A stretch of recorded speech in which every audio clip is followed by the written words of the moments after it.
Depuis 2017, c'est le mois de l'eau qui a lieu au mois de juin. Ça a été décrété par le gouvernement du Québec et je trouvais à propos d'inviter les gens du CIO pour nous parler de leur projet, de leur été. Vous inviter aussi à aller à la redécouverte de cet endroit magnifique pour toute la famille. Elle est d'ailleurs chargée de projet de communication et relations publiques au Centre d'interprétation de l'eau qu'on va appeler diminutif de CIO. Et c'est Isabelle Côté qui est là. Merci d'être là, Isabelle. Merci Alexandre. On se prépare bien sûr plus tard cet été pour une journée assez spéciale. Vous avez eu l'idée, parce qu'on sait qu'au mois d'août, c'est propice pour les Perséides et vous avez appelé cette journée-là thématique l'événement La journée aux Perséides le 10 août prochain. Pourquoi cette envie de faire deux en un, si je peux dire? Alors, c'est un projet qui va être présenté pour la deuxième fois, en fait. En 2022, on a préparé la première édition, on faisait le test un peu, tout ça pour voir comment ça allait ressortir. C'est mon collègue qui a une passion un peu pour l'astronomie et pour l'eau. Et on s'est dit que ça allait ensemble. Alors, avec les autres musées scientifiques de Laval, soit le Cosmodome, Parc-la-Rivière-des-Mille-Îles et Armand-Frappier, on fait équipe pour cet événement-là pour souligner l'eau, les Perséides, mais aussi avec le thème des déchets. Donc, les déchets dans le corps, les déchets dans l'eau, dans l'environnement, pour promouvoir la culture scientifique et faire un événement rassembleur familial. Et comment va s'articuler l'événement, là? Parce qu'il y a plusieurs ressources là, qui, conjointement, comme tu l'as dit, organisent l'événement. Alors, comment ça va se matérialiser?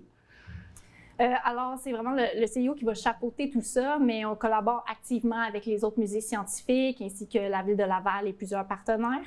On va avoir plusieurs activités en kiosque, des animations scientifiques sur la berge, des présentations spéciales. On va aussi avoir des amateurs, astronomes amateurs qui vont être là sur place pour l'observation des Perséides avec des télescopes. Et je vais garder quelques surprises au niveau de la programmation, mais c'est vraiment collaboratif là, pour l'organisation. Très porteur. Et il y aura comme un autre événement dans cet événement-là. Est-ce que je peux le dire comme ça? Là? Parce qu'il y aura aussi une conférence au sein même de l'événement, c'est ça? Là? Oui, exactement. Donc, on a évidemment la conférence qui va avoir lieu en lien avec un peu l'eau et les Perséides, donc le thème de l'événement. Mais on a aussi une ciné-conférence au Cube qu'on a décidé d'ajouter. Oui, c'est ça, dans la programmation vraiment d'une journée aux Perséides, qui est en lien vraiment avec comment l'eau potable est produite, qu'est-ce qui se passe vraiment en station. Donc, c'est des prises de vue inusitées avec une narration en temps réel où on permet de répondre aux questions des gens sur comment l'eau est produite en tant que telle. Et ça, c'est offert en collaboration avec la Ville de Laval. Et par la suite, on va faire une dégustation d'eau là, pour différentes municipalités autour de la Rivière-des-Mille-Îles. OK. Puis, est-ce que quand on parle d'eau, est-ce que ça, pour un peu dicter la provenance, je veux dire, non, mais ça me fascine. Comment on va, pour détecter l'eau, elle provient d'où? Ou si vous voulez préciser un petit peu davantage, là?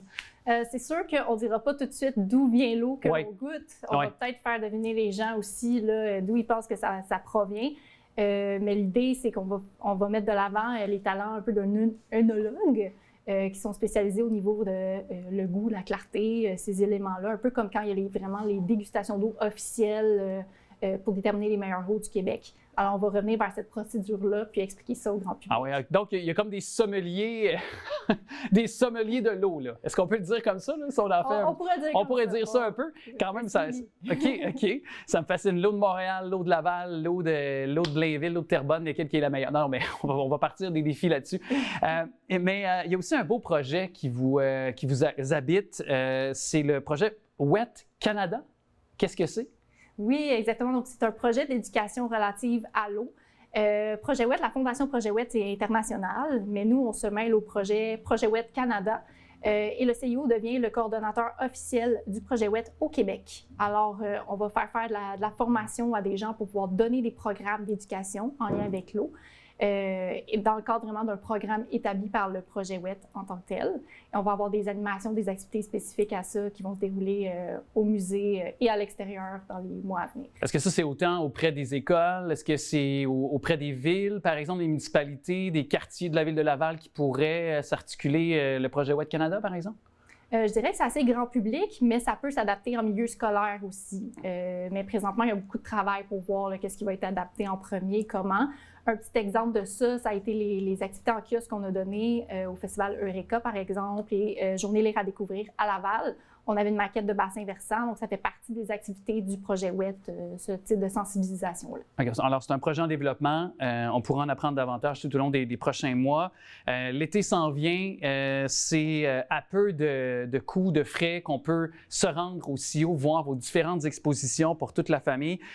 Invitation qu'on fait aux gens parce que vous avez toujours vos expositions permanentes, là. Oui, c'est toujours d'actualité.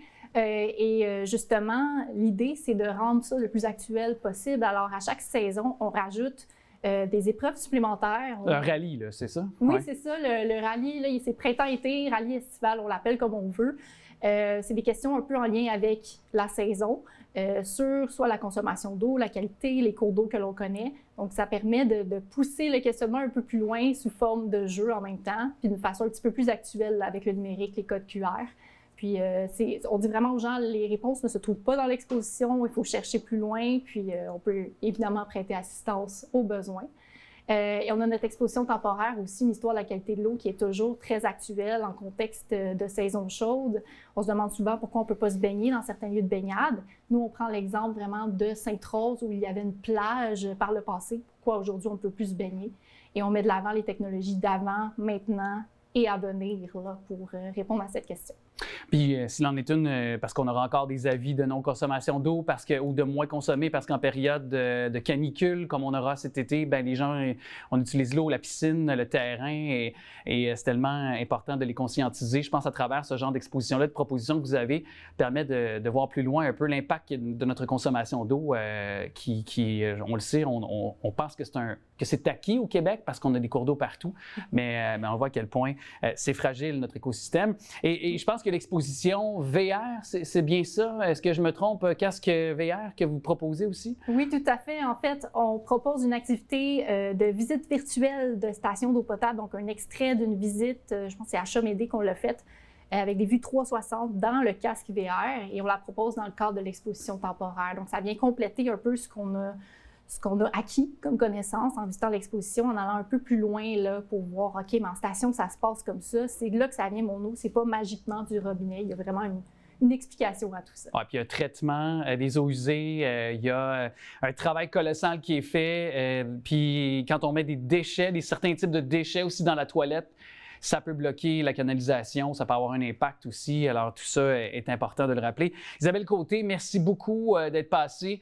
On invite les gens à être présents pour la journée au Perséide. Est-ce que les gens doivent réserver, se présenter tout simplement le 10 août au CIO? Alors, ça va être sur la berge des baigneurs, ouais. en face du CIO. Okay. Dès midi, les gens peuvent se présenter. Il n'y a pas d'inscription à faire. C'est vraiment qui veut être présent sera présent. Donc, présentation spontanée au CIO le 10 août prochain pour cette journée au Perséide. Magnifique idée. Merci beaucoup et bel été, belles vacances aussi à toute votre équipe. Merci, Alexandre.